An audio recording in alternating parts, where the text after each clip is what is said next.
In this video, I'm going to let you know the top 3 boring stocks that make people rich. So the first company is Microsoft. Now Microsoft are probably what I'd call the king of boring tech. On paper, they have a very simple business model, but they make a lot of money through their recurring revenue and subscriptions. So they have things such as cloud computing, Office 365, and of course enterprise software. Azure is the name of Microsoft's cloud computing service, which is one of the biggest in the world. And they also have all the revenue from the Office subscription, which is very sticky. So once you're in it, you're basically in it for life. And I think two very underrated companies which trade under the Microsoft umbrella are Xbox and LinkedIn. Because of all these boring tech business models that Microsoft have created, it managed to generate them around $20 billion every single quarter in free cash flow.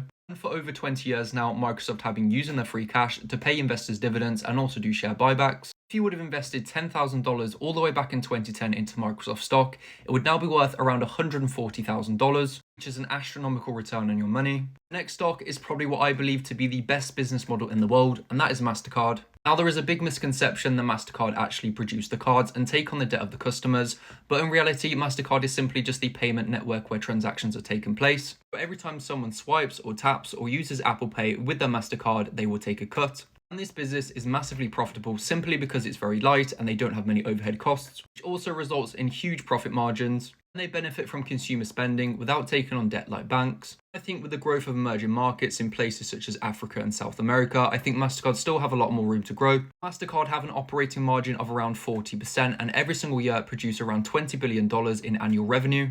A $10,000 investment in MasterCard all the way back in 2010 would now be worth $150,000. And the third and final boring stock, which has made people lots of money, is Costco. Now, I would probably call Costco the king of boring companies, as it is simply just a warehouse that prints money. They are basically a wholesale company that also offer a membership. So the members pay an annual fee basically just to shop in the wholesale warehouses. And they have around a 90% retention rate, with a very good supply chain and cheap prices. Due to this, they're able to produce a lot of free cash flow, and as well as paying a regular dividend, they also pay special dividends. And these special dividends aren't small either. In 2020, they paid $10 per share to each person who invested into the company. Even though the Costco business model seems simple on paper, it's actually outperformed a lot of tech stocks over the past 20 years. If you enjoyed this video and want to see more finance videos, make sure to follow my page and double tap the screen.